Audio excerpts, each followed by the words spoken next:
Olá, boa tarde. O Link Espírito Santo deste sábado, 6 de junho, está começando e você vai ver em destaque na nossa edição de hoje. Pesquisadores alertam, apesar dos avanços, a população ainda vai demorar para ter acesso à vacina contra o novo coronavírus.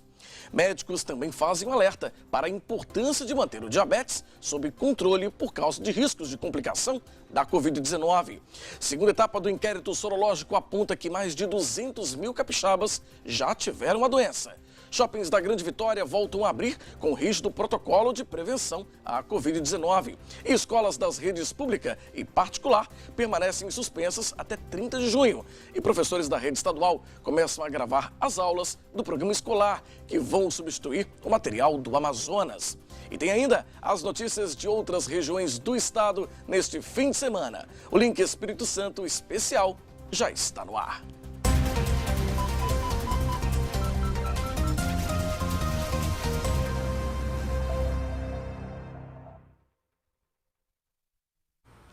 Uma vacina contra a Covid-19 que está sendo desenvolvida na Universidade de Oxford será testada em cerca de 2 mil brasileiros. O medicamento tem apresentado bons resultados, mas apesar de todos os esforços dos pesquisadores e de laboratórios, uma vacina eficaz só deve estar disponível para toda a população em meses. Isso num cenário mais otimista. Segundo a Organização Mundial da Saúde, pelo menos 10 vacinas experimentais estão sendo testadas em humanos. Outros 100 estudos estão em curso para encontrar a cura para a Covid-19. Mas o processo pode ser longo e com muitas etapas. Os testes que englobam essas vacinas são testes inicialmente experimentais, que a gente chama in vitro, em laboratório, dentro da plaquinha de cultura, onde a gente consegue medir produção de mediadores inflamatórios, a gente consegue medir uma série de componentes que são importantes e que balizam a gente dizer se a vacina é boa ou não. E a partir da identificação dos melhores componentes a serem colocados nessa vacina, a gente parte para os estudos subsequentes. Subsequentemente, a gente então inicia estudos com modelos experimentais em cobaias, então são utilizados camundongos, numa fase mais tardia podem ser utilizados macacos, primatas, pela semelhança com os humanos. E uma vez estabelecendo todos os critérios de eficácia e segurança nessas cobaias, a gente inicia então os estudos mais direcionados aos humanos, que são os estudos de fase 1, 2 e fase 3, onde a gente vai estudar a segurança dessa vacina num primeiro momento e depois a gente vai estudar a eficácia dessa vacina em populações mais contidas, em pequenos grupos populacionais e depois expandido para grandes grupos populacionais. Na estimativa, inclusive nesse artigo, trata de algumas vacinas que já estão mais em fase de teste de segurança, que é o que a gente chama de fase 1, já em humanos.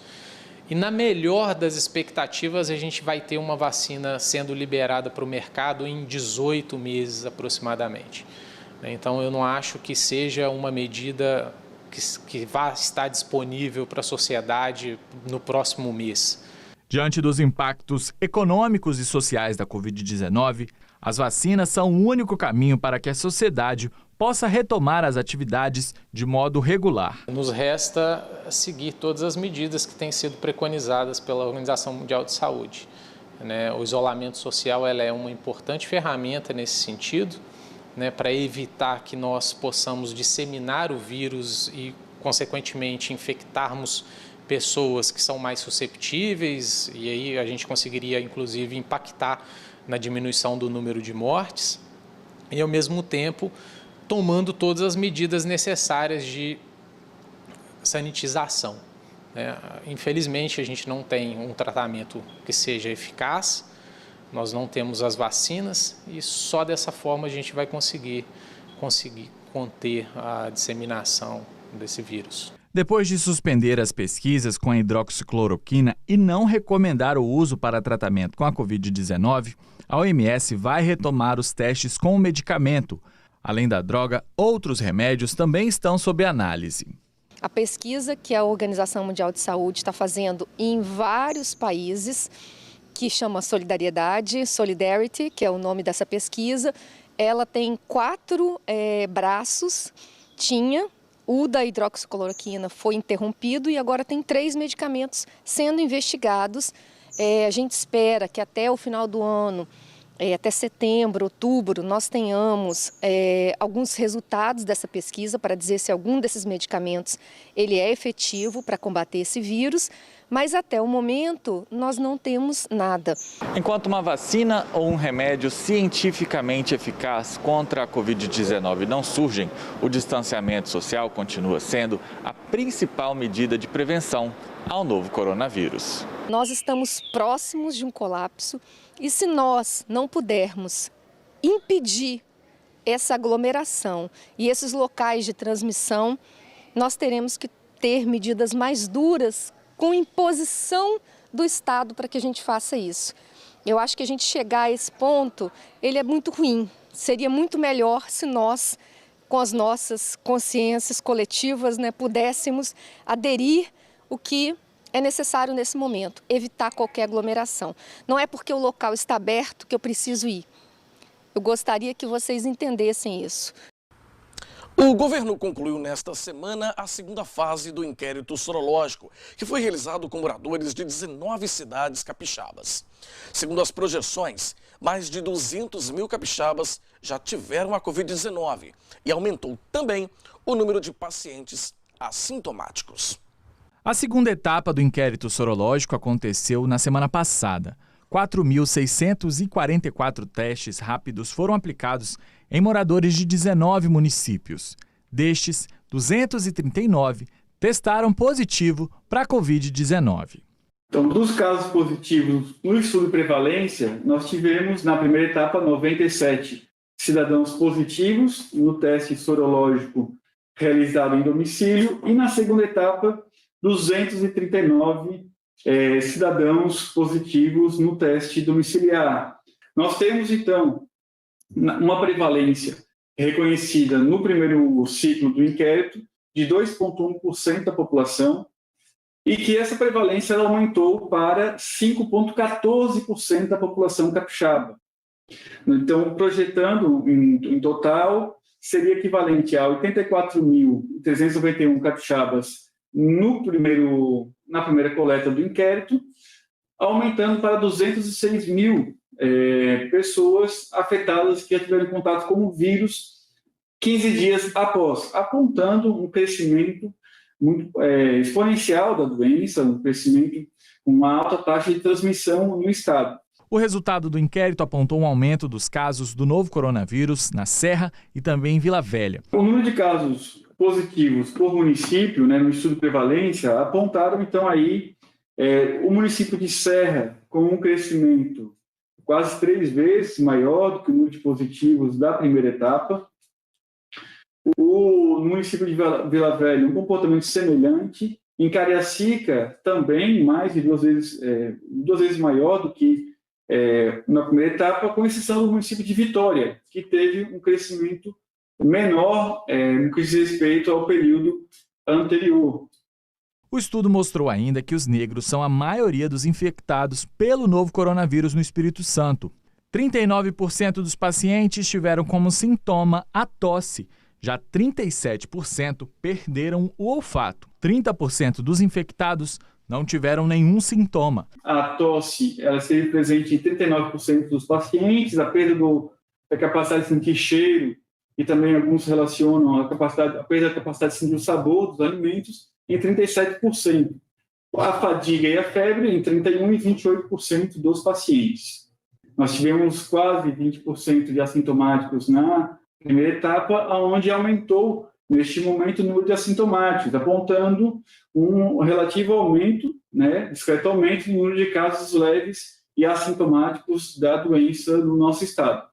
Uma terceira fase do inquérito vai acontecer entre 8 e 10 de junho e a quarta e última etapa entre 22 e 24 de junho. O subsecretário de Vigilância em Saúde, Luiz Carlos Reblin, explicou como o inquérito está ajudando o Estado a enfrentar a pandemia. A partir da taxa de transmissão da doença, é possível, de agora em diante, projetarmos com mais precisão. As projeções elas vêm sendo feitas a partir de modelos nacionais, modelos internacionais, e a partir de agora podemos utilizar o modelo do Espírito Santo para prever os casos que vão precisar de internação domiciliar, internação hospitalar, infelizmente também prever o número de óbitos que vão decorrer dessas internações, do agravamento dessas doenças.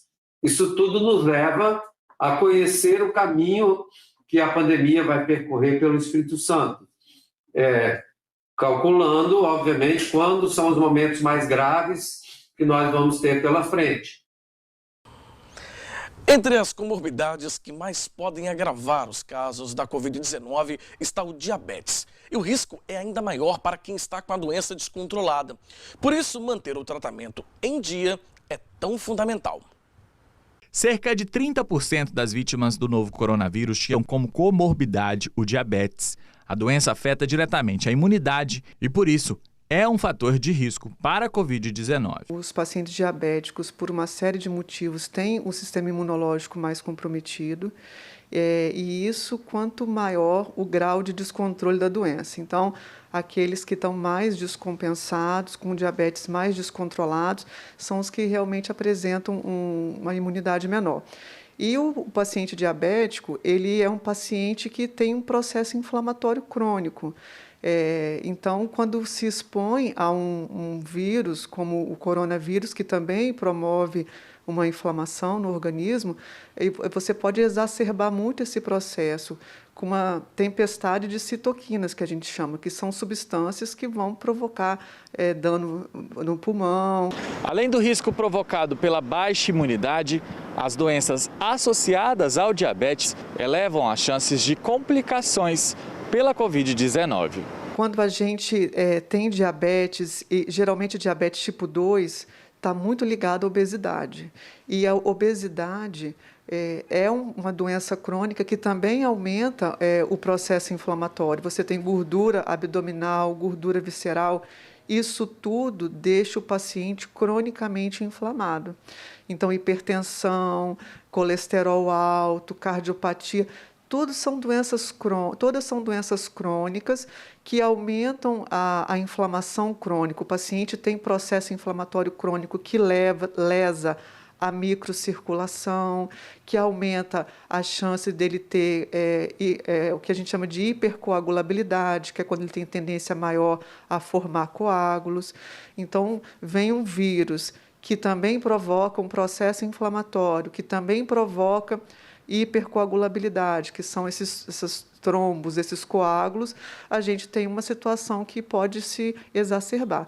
Diante dos riscos, a médica diz que os pacientes precisam continuar com os tratamentos. As doenças crônicas continuam existindo, apesar da Covid-19, então todo mundo tem que continuar o seu tratamento. Primeiro, não abandonar medicamento nenhum, precisa de continuar com os medicamentos de uso contínuo. Se está em dúvida, se deve substituir, se deve parar, primeiro tem que consultar o médico. Os exames de rotina devem ser feitos. A gente tem laboratório que está colhendo a domicílio ou fazendo drive-thru, você não precisa nem sair do carro. Tem que continuar com todo o seu tratamento, não pode abandonar. E se for infectado pelo coronavírus, tem que entrar em contato com o médico, porque algumas medicações talvez a gente precise suspender durante uma infecção pelo coronavírus. E não esquecer de vacinar. Tem que vacinar contra a gripe e contra pneumococo e hemófilos. Além disso, é preciso adotar hábitos saudáveis. Praticar atividade física em casa, né, com todo cuidado, que melhora a imunidade, ter uma boa noite de sono, uma alimentação saudável.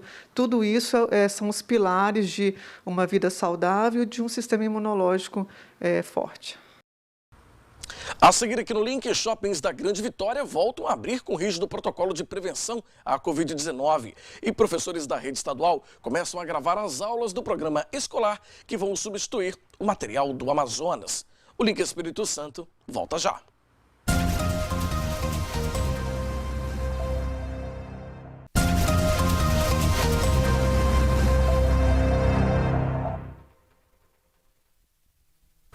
Depois de mais de 2 meses com as portas fechadas, os shoppings aqui da Grande Vitória puderam voltar a funcionar nesta semana em horário reduzido. E são muitas as regras, tanto para lojistas quanto para os consumidores. Para a reabertura, os shoppings estão seguindo regras rígidas de funcionamento que foram publicadas em uma edição extra do Diário Oficial no último sábado. Na Grande Vitória, são 7 shoppings que já estão autorizados a reabrir. Neste, que fica na capital, ao chegar, os funcionários tiveram a temperatura medida. O uso de máscara é obrigatório e o álcool em gel deve ser disponibilizado em diversos cantos do estabelecimento. Essas são apenas algumas das medidas exigidas pelo governo e acatadas pelos shoppings. Desde o fechamento, que foi 19 de março, já fazem mais de 70 dias, a gente começou a produzir um protocolo de segurança, já na primeira semana, e vem discutindo esse protocolo com o governo e com a área médica, Tanto que a última versão que foi aprovada agora, ela tem todo o respaldo da área médica e chancelado pelo Hospital Sírio-Libanês. Então, assim, são mais de 50 itens, todos voltados para a segurança dos trabalhadores que estão vindo para cá, dos clientes que vão passar pelo mall. Então, tem tudo com muita identificação, com muito álcool em gel. E toda essa questão de ar-condicionado também. Então, assim, esse protocolo, ele cria um grau de segurança importante, assim, cumprido pelos empreendimentos, para receber de novo os nossos clientes, claro, de forma moderada. O objetivo agora é suprir as necessidades que as pessoas estão tendo, compra, o que a gente tem visto aí pelo Brasil com as aberturas que estão acontecendo. O fluxo é muito baixo nos shoppings no começo, a conversão de venda é grande, isso significa o quê? Que a pessoa está indo no empreendimento, comprando e indo embora. Nós vamos abrir sem lazer nenhum, Não tem cinema, não tem loja de criança. Para separar os clientes, aqui na praça de alimentação deste shopping, as cadeiras e mesas estão a uma distância de 2 metros.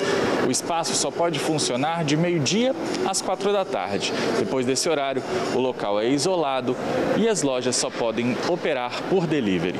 Praça de alimentação com 50% da capacidade, os restaurantes também.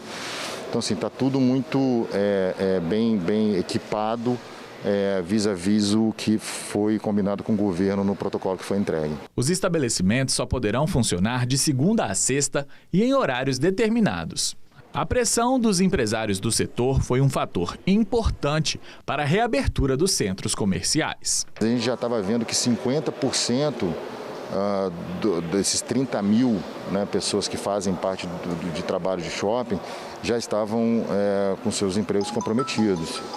Então, assim, se a gente continua fechado, assim, essa conta só piora, Então, esse é o fato mais importante. Fora os lojistas que têm o seu próprio negócio, vivem disso também, famílias afetadas, estima-se que a perda de venda dessas lojas, com esses mais de 70 dias fechados, pode chegar a 1 bilhão, mas é um número estimado ainda. Mas é isso, assim, a preocupação nossa é você conciliar a reabertura do comércio de shopping, principalmente porque o comércio de rua está aberto há mais de 20 dias, conciliando com a nossa preocupação com os colaboradores, os clientes lojistas. Então, eu acho que a gente conseguiu encontrar um equilíbrio nessa história toda e a gente começa a operar hoje de forma muito cautelosa. Mesmo com o distanciamento social fora do ideal e a alta taxa de ocupação das UTIs, o governo do estado aposta na ampliação dos leitos para conseguir atender a demanda de atendimento. A todo tempo nós estamos monitorando a interatividade, isto é, a circulação de pessoas, e semanalmente entregando para a sociedade esse mapa de risco, classificando municípios com base tanto nessa interatividade, quanto no número de leitos ocupados, quanto a letalidade realmente da doença e o número de idosos. São os pilares aí para a formação do resultado de cada município. Então, semanalmente pode ser revisto, esperamos que não, que a população faça seu dever de casa para ter esse plano de convivência, realmente oportunizando a todos uma sobrevida aí, porque é penoso esse momento para todos. Então, a questão dos leitos, nesse tempo que o comércio ficou fechado ou semi-fechado, as lojas de rua funcionando de forma alternada em dias ímpares e pares, como continuam, o governo do estado investiu fortemente na ampliação dos leitos de UTI. Então, hoje nós temos 531 leitos. Já nos próximos dias dias teremos 700 leitos de UTI para todo o estado. Então, são passos que a gente vai dando na expectativa de que cada um faça a sua parte. O governo promova realmente a abertura de leitos, a sociedade só vá às ruas naquilo que é realmente necessário para a sua necessidade individual. E olha só essa iniciativa bacana lá em Colatina, no noroeste do estado. A empresa que presta o serviço de saneamento do município instalou lavatórios em vários pontos da cidade para que a população possa higienizar as mãos. Quem tem os detalhes para a gente é o Altemar Collen. Boa tarde para você, Altemar.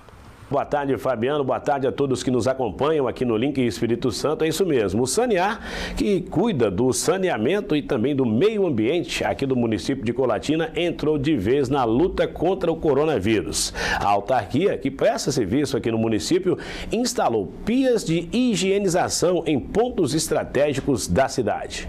Elas estão em vários locais em áreas de grande fluxo de pessoas em Colatina. Muitos não pensam duas vezes e param para fazer a limpeza das mãos.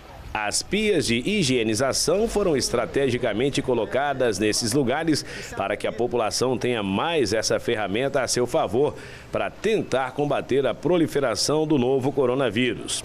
Composta de um recipiente com sabonete líquido e uma torneira, em tempo de pandemia é sempre bom se precaver. Apesar das orientações de distanciamento e isolamento social, tem muita gente nas ruas da cidade. E segundo o diretor operacional do Sanear, essa é mais uma iniciativa para tentar ajudar na luta contra a Covid-19. Nossa função como prestador de serviço público é justamente tentar oferecer para a população formas de se defender desse vírus que a gente às vezes desconhece.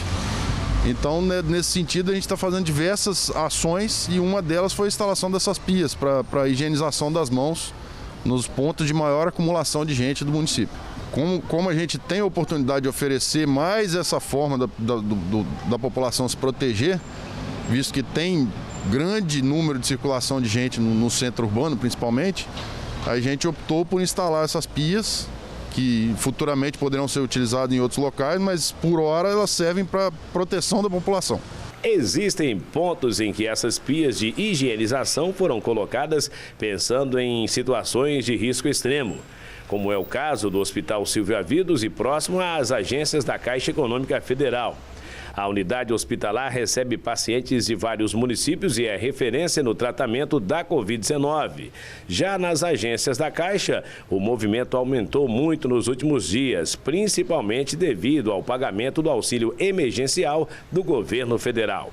No início a gente pensou em instalar elas justamente nos pontos de maior aglomeração de pessoas, no centro urbano, em São Silvano.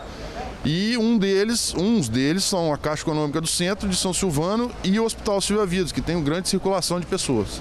Geraldo explica que, além dessa iniciativa das pias de higienização, a autarquia responsável pelo tratamento, distribuição de água e manutenção da limpeza da cidade tem tomado outras providências nessa pandemia do coronavírus. O que a gente está tentando manter o mais alinhado possível, o abastecimento de água, coleta de lixo, para manter a cidade o mais limpa possível.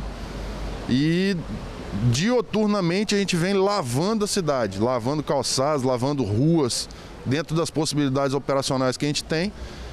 Praticamente toda noite, inclusive nos fins de semana, a gente está lavando os pontos onde tem maior acúmulo de pessoas na cidade.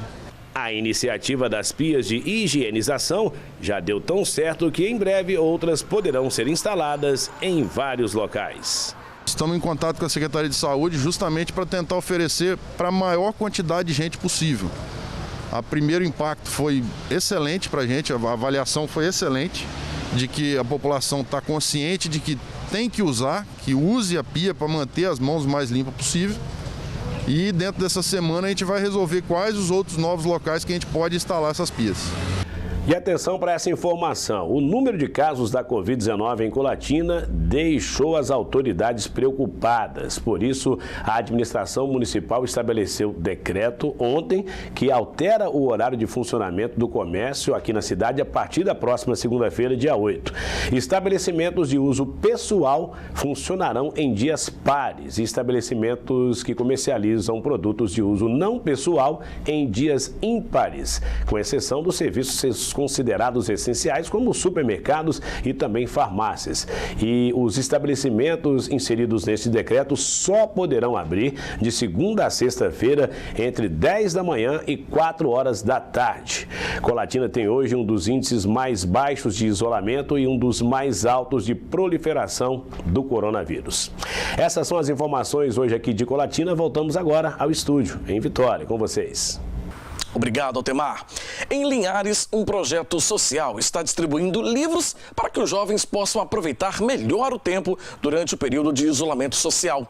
Quem tem os detalhes para a gente é o Marcelo Fiorotti. Boa tarde para você, Marcelo. Boa tarde, Fabiano. Boa tarde a todos que nos acompanham. O Centro Juvenil Salesiano Santa Maria Mazarello, que fica no bairro Planalto, em Linhares, atende a centenas de crianças e jovens em risco social. Com as atividades presenciais suspensas, a entidade resolveu apostar no incentivo à leitura e está entregando livros para que os jovens possam ler em suas casas. Cerca de 250 crianças são assistidas pelo Centro Salesiano Santa Maria Mazarello e durante o contraturno escolar tem a oportunidade de participar de diversas atividades. Nós temos oficinas de dança com coreografia, com balé, ginástica rítmica, temos esporte, né, de várias modalidades, além da escolinha de futebol, temos artesanato, artes manuais, temos música com bateria, banda, violão, teclado, coral, informática, comunicação, ética, que é a oficina de valores. Um dos projetos realizados no centro é o Quem Lê Sabe Mais. E durante este período de isolamento social, o jeito foi adaptá-lo. Esses livros, como eu disse, são emprestados, então a criança tem a oportunidade de ler esse livro durante uma semana e depois de uma semana a gente vai à casa dessa criança ou adolescente recolher esse livro. Bom, os livros que nós temos aqui são de para crianças, né, de contos, de fadas, infantis, para quem está aprendendo a ler, sendo alfabetizado agora, e para aqueles que já sabem ler e já têm o hábito da leitura, né? Além dos empréstimos de livros, também temos as atividades para essas crianças que estão aprendendo a ler agora, né? Inclusive, nós já enviamos uma atividade chamada Show Coronavírus, que vem falando o que é o coronavírus, quais são as formas de prevenção, quais são os sintomas e o que fazer, né? E aí, são atividades para ajudar eles a compreender, né, o que está acontecendo. A entrega e o recolhimento das atividades é realizada pelo Anderson e pela Benedita. Cada criança tem uma pastinha e assim que esse material retorna, as pastas são higienizadas e as atividades ficam nessa salinha aqui, que recebeu o nome de Sala da Quarentena. Os livros que chegam até nós ficam numa sala que a gente chama Sala da Quarentena, fica lá uma semana. Todos os materiais que vão para a casa deles, livros, jogos, atividades. E aí, após uma semana, a gente pega esse material novamente para poder emprestar a uma outra criança, para a gente não ter o risco de ser contaminado com coronavírus. A Leila é uma das crianças que participam do projeto e ela nos contou o que achou da iniciativa. Eu tô achando uma coisa bem legal, porque a gente nessa quarentena só temos que ficar no telefone, não pode sair pra rua, não pode fazer nada, não temos escola, não temos ao projeto, então tá sendo bem legal para distrair, para não ficar viciada no telefone 24 horas, então tá sendo uma atividade bem legal. Eu estou gostando bastante de ler os livros que me mandam, a atividade tá super legal. E a maior floresta urbana do Espírito Santo fica em Linhares. A Flona de Goitacazes é o refúgio de muitas espécies em extinção e é bastante visitada para trilhas em meio à Mata Atlântica. Nesse período de isolamento social, os passeios estão suspensos, mas o local é um convite ao contato com a natureza preservada. A apenas 2 quilômetros da área urbana de Linhares está um tesouro natural. No Dia Mundial do Meio Ambiente, nós fizemos uma visita à Floresta Nacional Goitacazes e o nosso guia foi o gestor da floresta.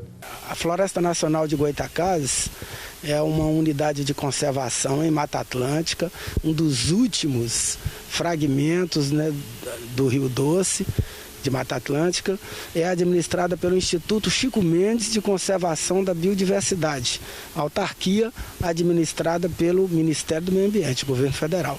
O local esconde raras belezas. Muitos animais habitam aqui e as árvores chamam a atenção pelo tamanho e pela idade. Olha como é imponente essa sapucaia, um tamanho assustador. Existem árvores que podem chegar até 20 metros.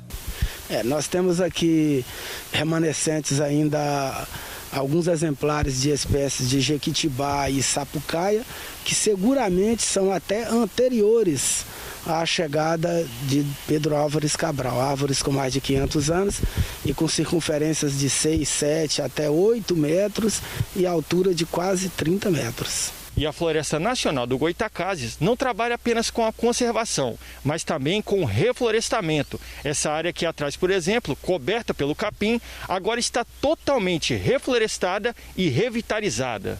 E até mesmo esse trecho seria reflorestado se não fossem os fios de alta tensão, mas a área já recuperada é extensa. Dos cerca de 1.400 hectares da Floresta Goitacazes, mais de 1.200 ainda tem a floresta nativa. Mesmo assim, na área aberta, nós já há cerca de 7, 8 anos estamos promovendo um trabalho de recuperação de 72 hectares, com resultado já muito bom, muito expressivo. O local, que recebia cerca de 4.000 visitas por ano, agora está fechado por conta da pandemia. Mas o gestor não deixou de lembrar da importância da conscientização para conservar o meio ambiente. A Floresta Nacional de Goitacazes oferece um importante serviço de educação ambiental, principalmente para as escolas de ensino fundamental de Linhares, que nos visitam 2 até 3 turmas todas as semanas. Infelizmente, nesse período de quarentena não estamos podendo receber as turmas e, especialmente nesse Dia Internacional do Meio Ambiente, nós sempre nos últimos 15 anos distribuímos mudas. Hoje, então, simbolicamente, vamos doar para vocês uma muda de ipê amarelo produzida aqui na Floresta Goitacazes. E essas foram as informações aqui de Linhares. Desejo a todos uma ótima tarde. Boa tarde para você também, Fabiano. Obrigado, Marcelo. Professores da rede estadual começaram a gravar nesta última semana as aulas do programa escolar. O objetivo da Secretaria de Educação é, aos poucos, substituir o conteúdo que é exibido hoje e vem do Amazonas. E os professores estão animados com essa novidade. As gravações estão sendo feitas nos estúdios da TVE em Vitória. 20 professores vão se revezar nas gravações das teleaulas do programa escolar da Secretaria Estadual de Educação. O conteúdo é voltado para estudantes do ensino fundamental e também do ensino médio. A gente está se adaptando à nova realidade, a realidade de fazer conteúdos online. E aí, assim, esse projeto que a gente está fazendo das APNPs é algo que, ao mesmo tempo que faz com que os alunos tenham conteúdo inclusive de bastante qualidade, também faz com que os nossos laços entre professor e aluno se estreitem, porque a gente tem que mandar atividades, eles entram em contato conosco e a gente tem essa interação, a gente faz momentos de aulas online ao vivo pelo Google Meet, por outras plataformas. Então, apesar de estar sendo um momento bastante novo para todos nós, ao mesmo tempo é um momento que a gente está aprendendo muito e levando conteúdo bom para os alunos.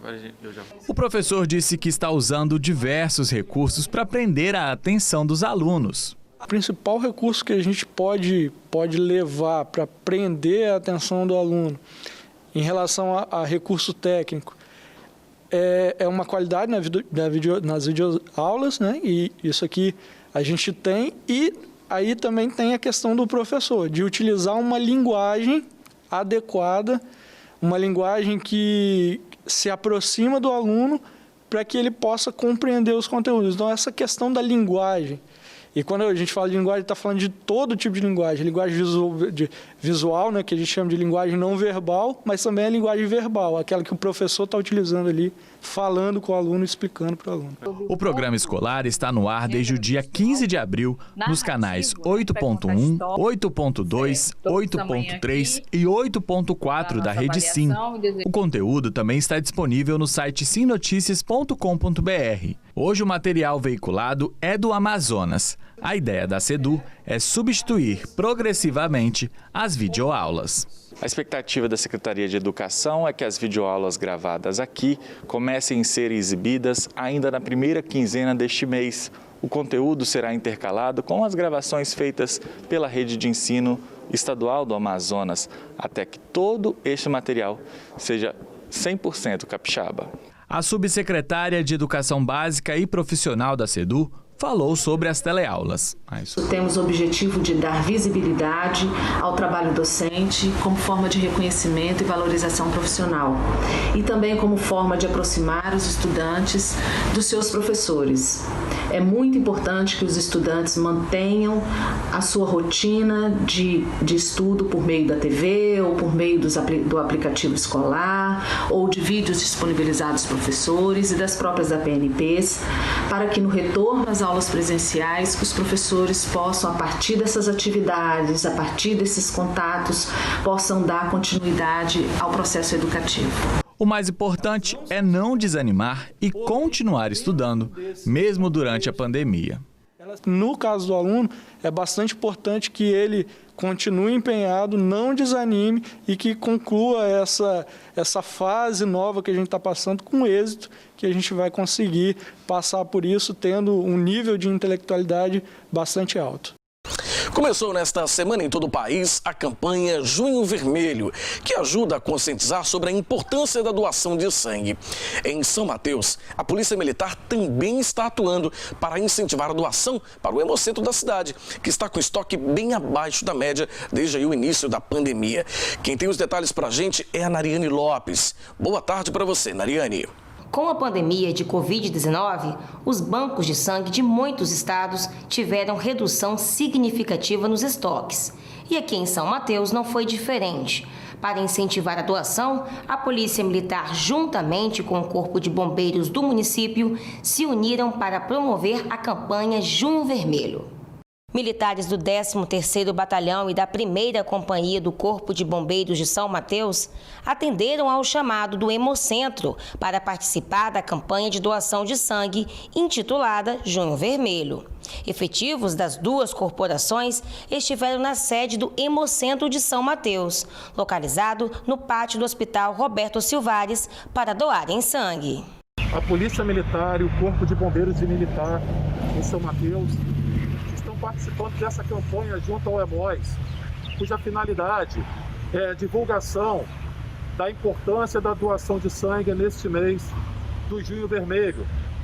Fomos conclamados, fomos solicitados o nosso apoio e nós prontamente buscamos atender a essa solicitação do EMOS, que se encontra com seus estoques de sangue em baixa. Percebendo a necessidade e a importância dessa ação, procuramos somar esforço junto com a diretoria do EMOS, junto com os policiais militares, nessa nobre ação importantíssima para a população. Eles mudaram a rotina de trabalho, fazendo que o ambiente esteja seguro para ter essa ação e preservando a integridade física dos doadores. Eu volto com vocês aí no estúdio. Uma boa tarde a todos, bom final de semana e até segunda, com mais notícias aqui de São Mateus e da região. Obrigado, Nariane. A seguir aqui no link, Rádio Massa FM estreia em Vitória com o melhor do sertanejo e muitos prêmios para os ouvintes. E tem ainda as dicas de filmes para você curtir em casa no fim de semana. O Link Espírito Santo volta já.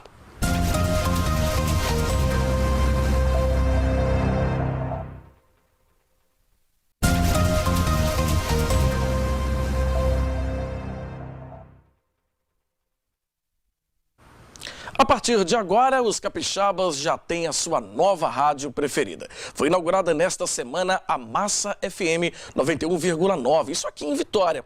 Promoções e o melhor do sertanejo são as marcas da emissora. Em 5 segundos, entra no ar mais uma emissora da Rede Massa FM.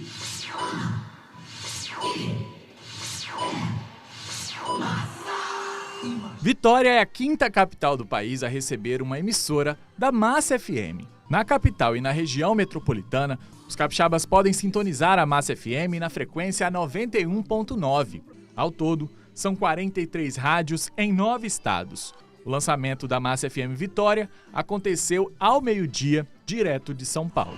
A partir de agora, essa rádio é sua. Massa FM Vitória, 91.9. Seja bem-vinda.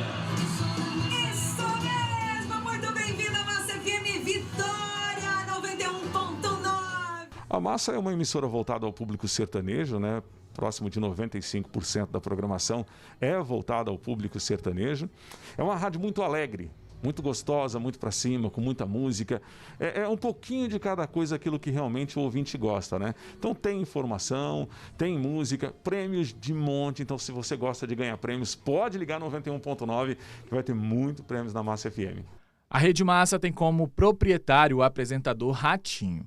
Hoje à tarde, ele e o presidente do Grupo Sim, Rui Baromeu, bateram um papo e falaram sobre a parceria entre as redes. E eu acho que essa sinergia feita entre a Rede Sim e a Rede Massa vai ser um grande alavancador de outras mídias, outras coisas dentro do estado do Espírito Santo.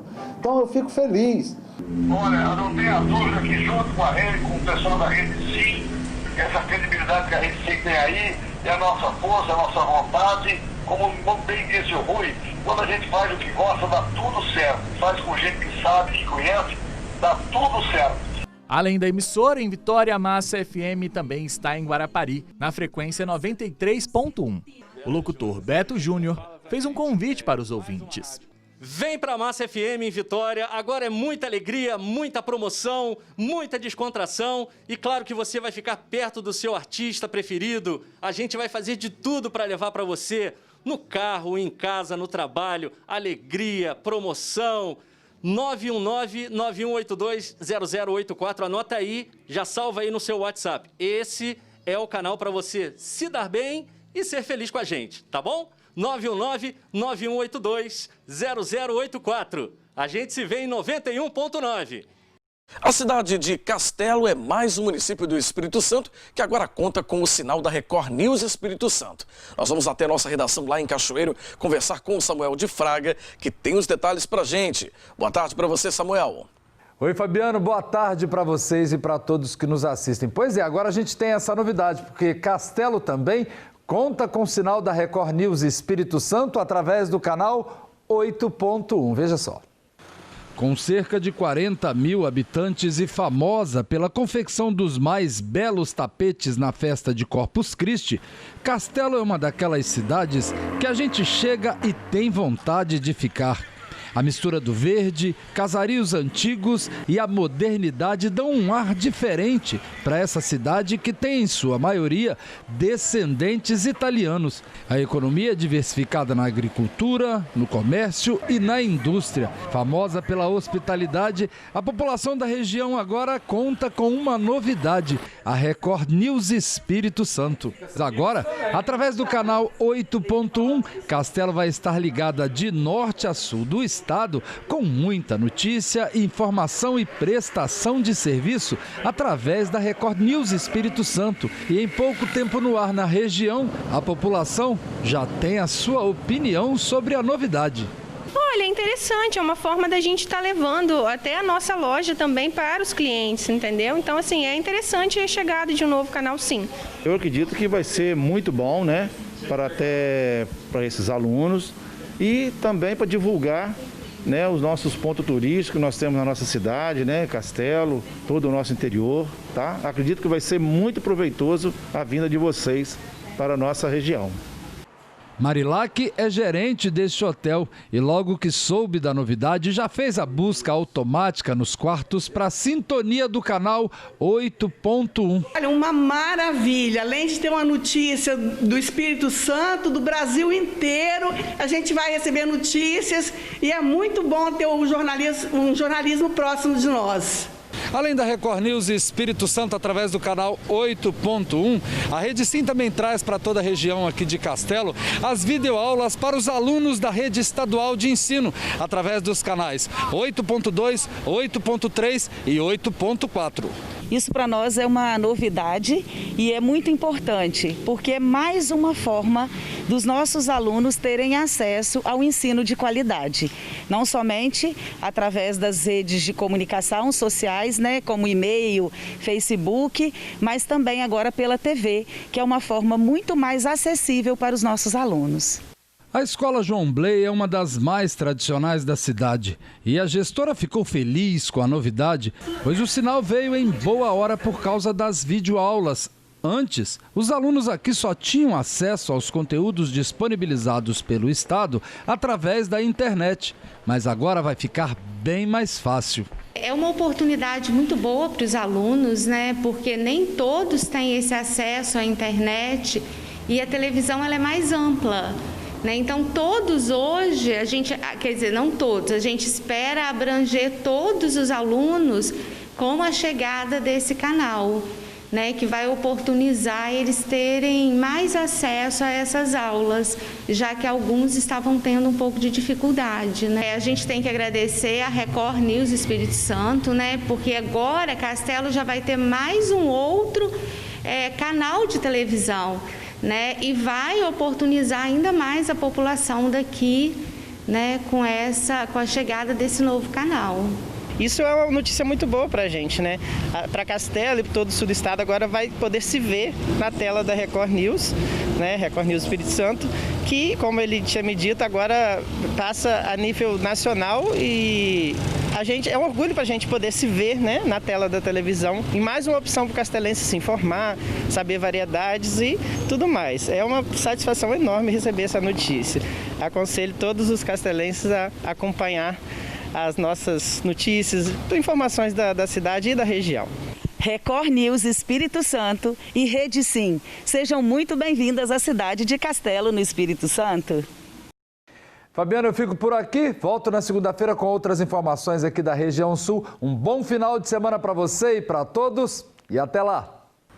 Obrigado, Samuel.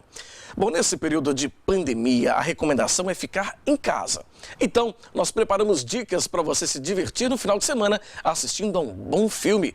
O Rodrigo Schroeder chega agora com as dicas da Agenda Cultural.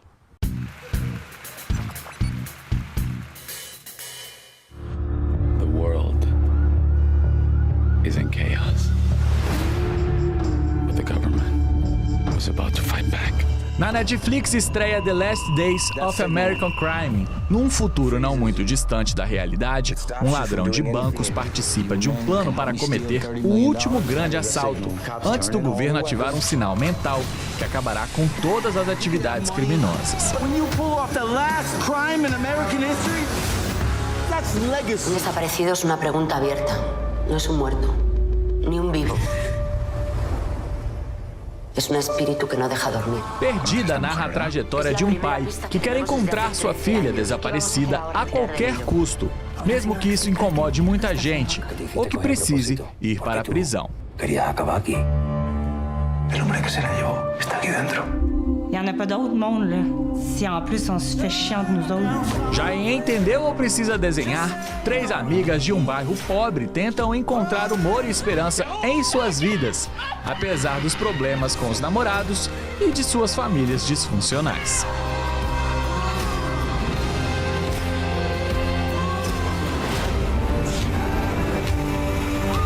Também estreia a 4ª temporada de 13 Reasons Why. Obrigado, Schroeder. Bom, e chegou a hora do quadro Vivendo um Sonho Quando o Céu Não é o Limite, com o paraquedista Marcos Morandi. Boa tarde para você, Morandi. É com muita satisfação que hoje trago para o nosso quadro o assunto referente às experiências que eu tive saltando de aviões biplanos. O primeiro vídeo na sequência trata-se de um salto que eu realizei num avião chamado comumente no meio da aviação como Pitt. Esse avião ele tem características de uma aeronave muito leve, com um motor de alta potência, em torno de 250 cavalos, proporcionalmente ao seu peso, permite que esse avião tenha uma capacidade muito grande de lifting e, ao mesmo tempo, uma resposta rápida e precisa a qualquer tipo de comando. Esta aeronave ela possui um dispositivo que é homologado pela FAA americana, que seria, no caso aqui, a ANAC. O cockpit ele é aberto, então nós temos uma sensação do ar no nosso rosto durante a subida. No caso específico desse salto, foram 4.000 pés, onde nós chegamos a essa altitude em menos de 2 minutos. É realmente muito rápido. Para nós, paraquedistas, representa um lançamento em baixa altitude, também chamado hop and pop, onde nosso tempo de queda livre é muito pequeno, dificilmente ultrapassando os 5 segundos. Saltamos e comandamos. Mas para isso existe um briefing que é feito de acordo com o piloto. Chegando na altitude, o piloto faz um comando. Nesse caso, os senhores poderão perceber no vídeo, ele faz esse movimento, alertando-nos de que é o momento de desafivelar o cinto, porque nessa velocidade e com o vento a gente não tem condições de se comunicar. O piloto se encontra atrás, que é também uma característica interessante. Ele, a partir do momento que vê que o paraquedista está seguro, ele gira o avião de cabeça para baixo. Então a própria força da gravidade leva o corpo para baixo e nós temos a autonomia de largar o dispositivo e entramos em queda livre. É isso aí, é muito bacana, eu espero que vocês gostem. Segue o vídeo.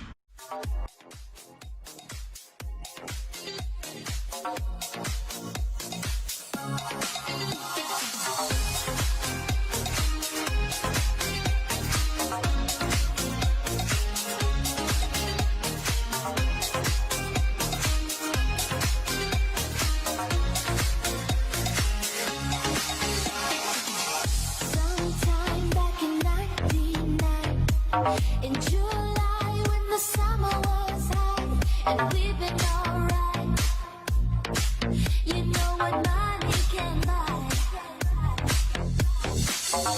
One kiss on a flatbed truck, a heart rate has completed our life. You said words don't mean nothing, but you will be mine.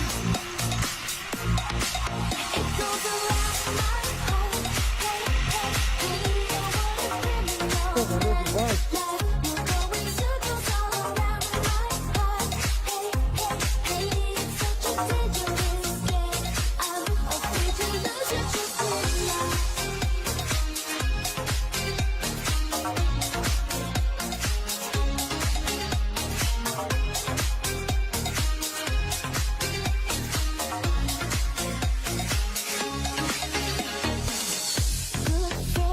The darkest night, you feel blind, but my love is cat-eyed. Just follow its light. You've got to follow the light. Someday you'll be face to face, and you see human nature can't waste my love. Words don't mean nothing as long as you're mine. It goes around my heart.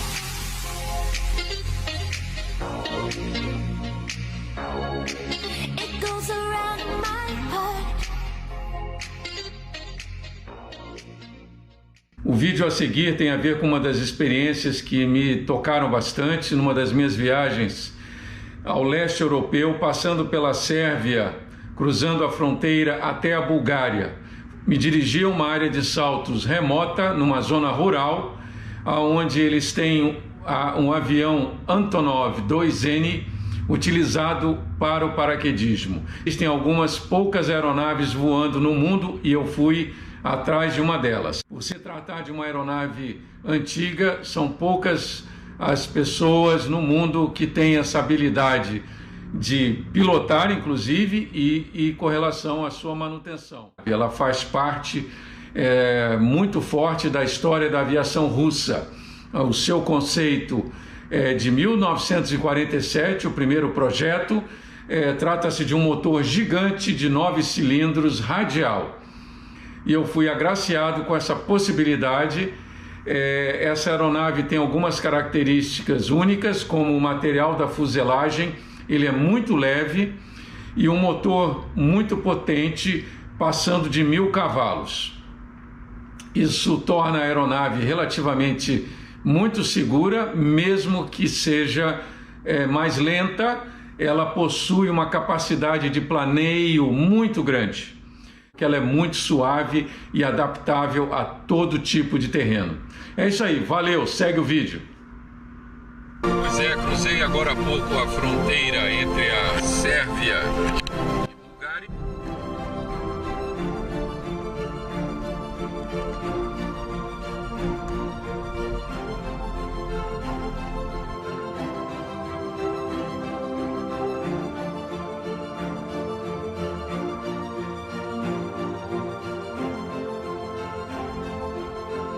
Confortavelmente instalado, um verdadeiro retiro espiritual nos últimos 2 dias.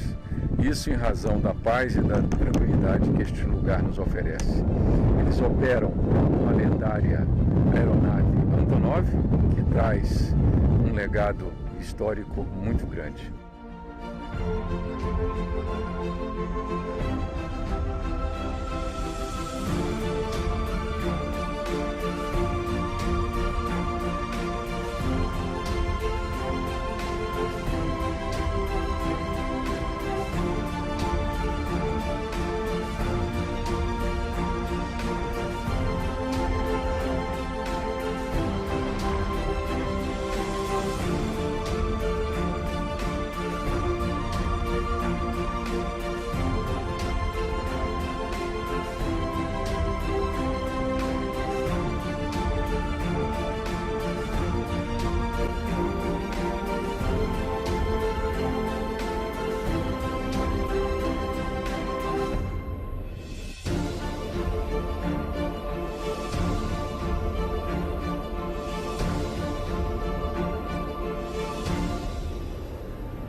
Eu volto ao estúdio com vocês, agradeço o espaço e a audiência. Valeu, até a próxima. Bem radical, hein? Um abraço para você, Morandi. Bom, e o Link Espírito Santo deste fim de semana fica por aqui. Muito obrigado pela sua audiência e pela sua companhia. Olha, e você já sabe, né? Para ficar muito bem informado a qualquer hora, é só acessar simnoticias.com.br. Um bom fim de semana para você e até segunda. Record News, informação para você crescer.